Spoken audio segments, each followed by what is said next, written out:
I just watched Joe Biden call into Morning Joe this morning, and it was one of the most disturbing things that I've seen since, I don't know, Donald Trump called into Fox News and rambled on for hours at a time. Seriously? This was supposed to make us feel better about Joe Biden? Now for something a little different, and from inside the White House, we have a special guest. Joining us now, the 46th President of the United States and presumptive Democratic nominee Joe Biden, calling in to Morning Joe right now. Good morning, sir. And I gotta give it up for Mika here. I've been calling Mika in the middle lately, making fun of her, but that was a hell of a dig. The presumptive nominee? Gnarly. And Joe Biden no likey. Hey, Mika, I'm more than presumptive. I'm going to be the Democratic nominee. There you go. Okay, well, Mr. President, that leads to the letter that we just received a few minutes ago.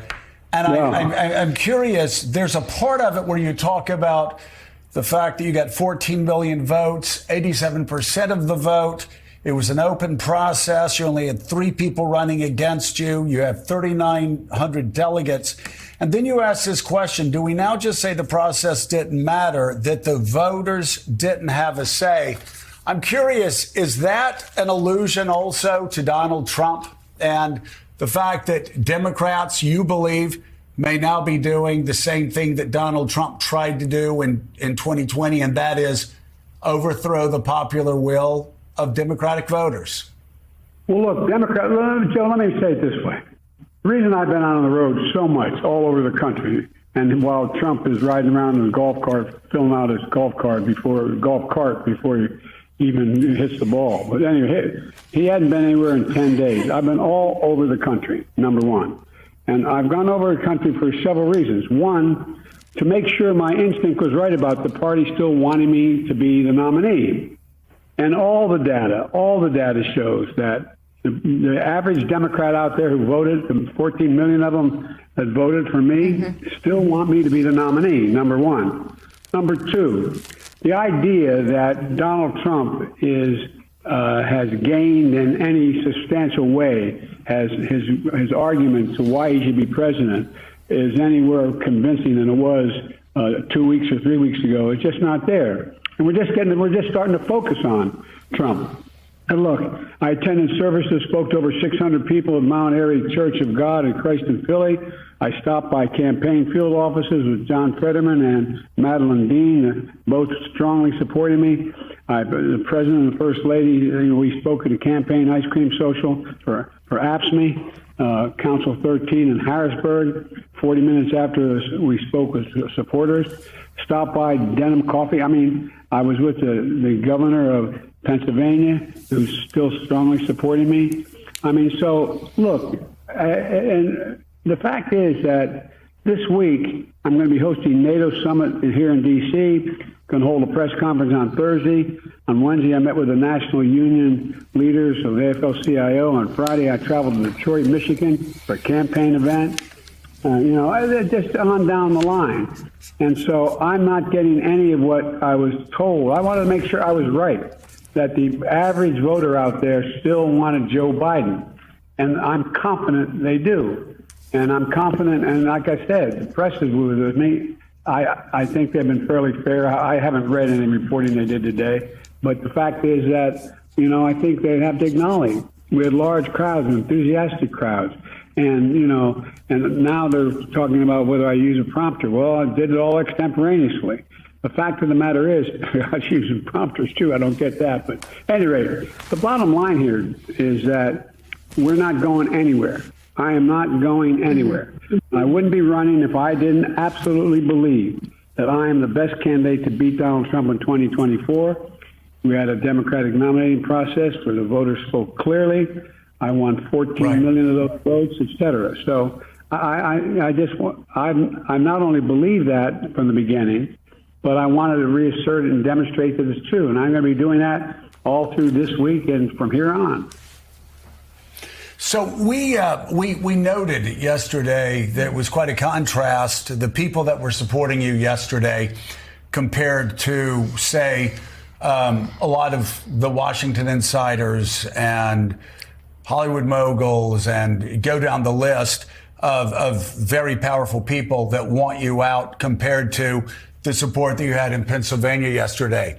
That said, there are a lot of people of goodwill who love you, who believe you did a great job in your first term, who are still concerned. Yesterday, the topic came up of the Stephanopoulos interview, where you were asked the question, how would you feel if Donald Trump beat you? How would you feel after you lost? And you said, well, as long as I did the best I could do, that's the most important thing. That's caused Democrats concern, who believe that losing is not an option. What would you say to those who are concerned by that answer?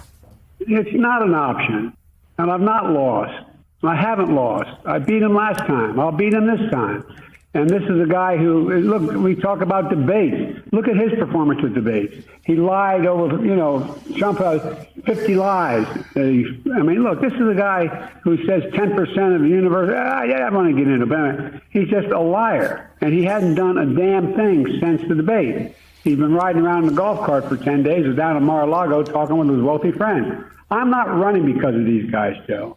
I'm running because, and you know me well enough to know this from the very beginning, I ran because I never bought on to the trickle-down economic theory. I never bought into the notion that we have to walk away from the rest of the world and cave to Putin or anybody else. I've never believed any of that. And I'm confident that's where the American people are. So what I did was I went out and I wanted to make sure that there wasn't any slippage at all. And with the average voter, I don't care what the millionaires think. And by the way, 97% of all the people who contribute to us are people making under 200, contributing under $200. I think we have the largest contingent ever in history. I'm not positive of that, but I think that's true. And so I want their support, but that's not the reason I'm running. I'm not running about what they think and what they care about. And by the way, you don't see a whole hell of a lot of them flocking to Trump. You don't see a whole lot of CEOs flocking to Trump. You don't see any. You see the major economists out there talking about what I have been able to do. I don't hear anybody talking about his economic plan likely to bring America around and keep America first. And by the way, here's Trump talking about all that he's done and Trump and his debate night. He's a pathological liar. He lied about Roe. He refused to accept the outcome of the election. He refused to condemn January 6th. And he says, they claim, he spoke with Putin before he invaded. What the hell are we doing, Joe? What are we doing? This is bizarre. Yeah. It's a good question. I have a few questions, Mr. President, and I know you know where I stand. And yet I have a few questions. First, it's very simple. How can you assure the American people that you won't have another night like the one you did in Atlanta? Look at my career. I've not had many of those nights. It was a terrible night, and I really regret it happened. But the fact of the matter is, how can you assure you're going to be on faith that can intervene on your way to go to, work tomorrow? Age wasn't, the idea I'm too old. Created over 15 million jobs, 21 million insured for the ACA, beat Big Pharma, relieved student debts for 5 million people, first black woman in the court. So I think I had a significant run, and that's how I'd measure me. Measure me what I've done. And by the way, in terms of my neurological capacity, I had a neurological physical as well in February. It's released. I released all my records, all of them. And I have a neurological test every single day. Try sitting behind this desk and making these decisions. You know it. Both of you know it. They know it. I'm not bad at what I do. And now, it doesn't mean I never make a mistake. I do. But I'm making those decisions. Mr. President, if anybody in my family had a night like that, like if my Joe had a night like that, or my kids or anybody, I'd probably want to do some sort of workup and medical workup and make sure he's okay. Have you been tested for any age-related illnesses, pre-Parkinson's, or anything like that that might explain sort of having a night like that where you couldn't finish sentences? Look, I was feeling so badly before the debate.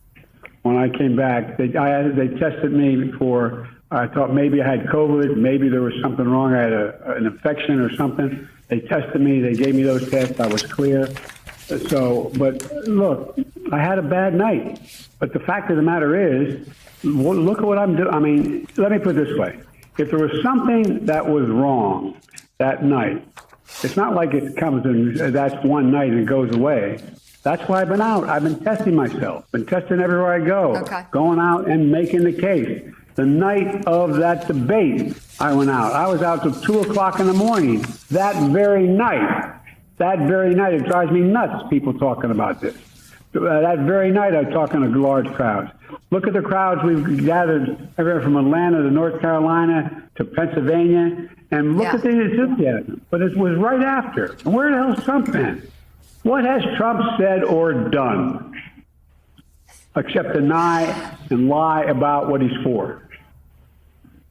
Okay, so you have repeatedly said that all of these people and entities are wrong. And let me go through them. The New York Times editorial board, The Economist, the Atlanta Journal-Constitution, the Boston Globe, Jerry Nadler, Seth Moulton. Let me go to Julian Castro, Tim Ryan, David Axelrod, David Remnick, Richard Haas. Yeah, I know which one you're responding to there. Zeke Emanuel. But they're saying that you should step aside. So what is your plan of attack moving forward? These are pretty big names. Is to go out and keep doing their big names, but I don't care what those big names think. They were wrong in 2020. They're wrong in 2022 about the red wave. They're wrong in 2024. And come out with me. Watch people react. You make a judgment. You make a judgment. Mm-hmm. And by the way, I'm going to have all these foreign leaders here. I've been in contact with the new British Prime Minister. Anyway, look, the country, the rest of the world is looking. Our allies are looking for U.S. leadership. Who else do you think could step in here and do this? I expanded NATO. I solidified NATO. Ask your brother about it in Poland. I made sure that we're in a position where we have a coalition of people, of the nations around the world to deal with China, with Russia, with everything that's going on in the world. We're making real progress. The Biden plan, which got in Israel for the Gaza Strip, is something that was adopted by the UN Security Council. Whether it comes to fruition, it's awful close. We'll see. G7's okay. But look, I'm not going to explain any more about what I should or shouldn't do. I am running. Mm-hmm. And if you want to stop I wanted to ask you, it's so interesting. You talked about how, you were supposed to lose in 2020. You won. There's supposed to be a huge wave in 2022. There wasn't. In 2023, Republicans were supposed to win. They didn't. You could say the same thing about France. Le Pen was supposed to win in 2 years ago. She ended up getting crushed. Her party, her far-right nationalist extreme party, was supposed to win yesterday. They ended up getting crushed. I'm curious, what message do you take from the French elections and the British elections? Because we keep hearing about the rise of far-right nationalist extremism in Europe. But I've got to say, it looks like this past week has been the worst week for far-right nationalists between Britain and France. I'm wondering what you say about that and what message you take to NATO allies this week. Look, Joe, let's get something clear about 20 and 24. Not only were they wrong, I said they were wrong beforehand. I said we were going to win and how we're going to win. I didn't pretend about it. It wasn't like, oh, my God, I was surprised. I was not surprised. I predicted it. I knew what we were doing, number one. Number two, you may remember, I was one of the few people out there publicly saying before the 2022 election, there will be no red wave. There will be no red wave. Because I've been all over the country. I didn't believe it at all. And then in 2023, the key elections, I went into those races. Not every one of them, but a lot of them. And I said we were going to win. Look, we won those. So, Joe, it wasn't just that it didn't happen. I was predicting beforehand it would not happen. Because I've got a pretty good political instinct and eye. And here's the deal.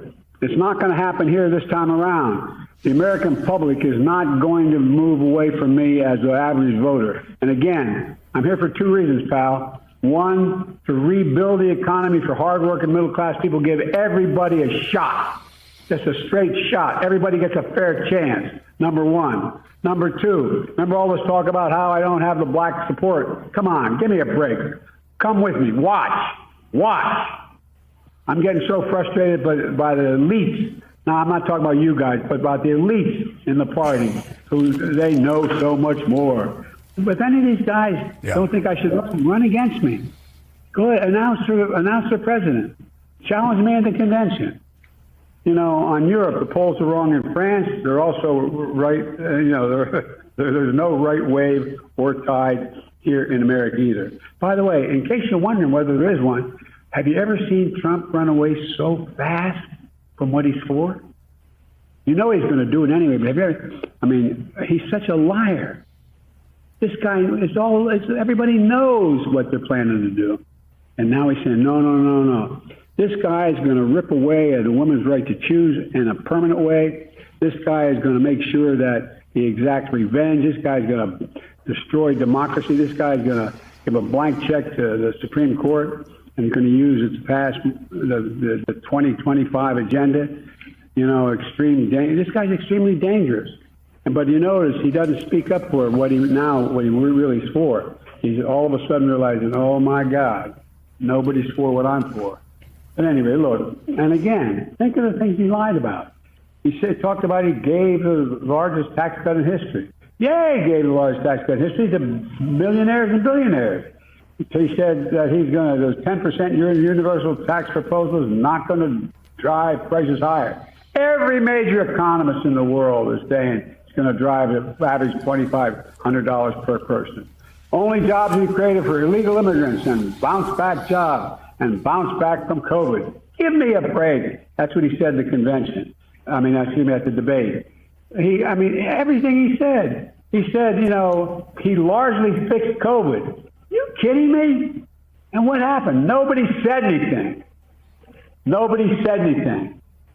Except me and the folks out there in the local, race. He said, I did nothing to stop Russia's invasion of Ukraine. In fact, he said, I think I encouraged Russia from going. I think he encouraged Russia going in. I'm reading from the list of lies. First of all, he was made up quotes, suckers and losers. I was with it. He called the Americans in the cemeteries from World War I suckers and losers. And so this guy's going to have to start to answer for what he did. I'm not letting up, Joe. I am not letting up a little bit. And by the way, France registered, look, you talk about Europe. France rejected extremism. Democrats will reject it here as well. Trump, and, this is a guy who is an extreme candidate. I can't think of a candidate in my lifetime that's been more extreme. He makes George Wallace look like a patriot. President Joe Biden, let's make this a thing. Thank you for calling in. We really appreciate it. And thank you for answering our questions. If you're willing to hear from me, I'm willing to talk to you. Thank you very much. We will take it on a regular basis. All right. Thank you, Mr. President. Greatly appreciated.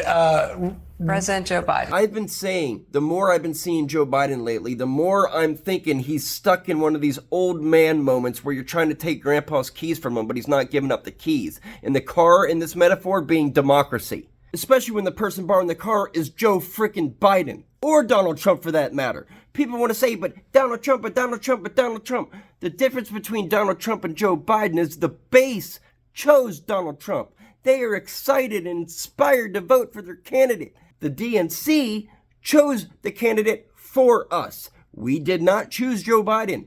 They might want to say that we chose Joe Biden in 2020, but Joe Biden promised to be a one-term president. I promised to be a one-term president, and then someone else can step up to the plate. So I want to know why he thinks his incumbency gives him the right to just take the primary when he promised to be a one-term president from the beginning. No, it doesn't give him the right to just run again. when you promised you weren't going to run again. We only voted for you because we wanted something other than Trump, and you promised to only do it for one term because you even knew that age was a factor then. Now your capabilities have diminished times 200%. And you want to dig in? Of course he wants to dig in. He's an old man who doesn't want to accept their capabilities are now gone. It's human nature. It's only human nature, but it's also human nature for the young generation to step up and do what's right and take the keys. That's our job. We don't jump in the back seat and strap infants in and say, let's go for a ride with Joe Biden. No, man, that's not responsible.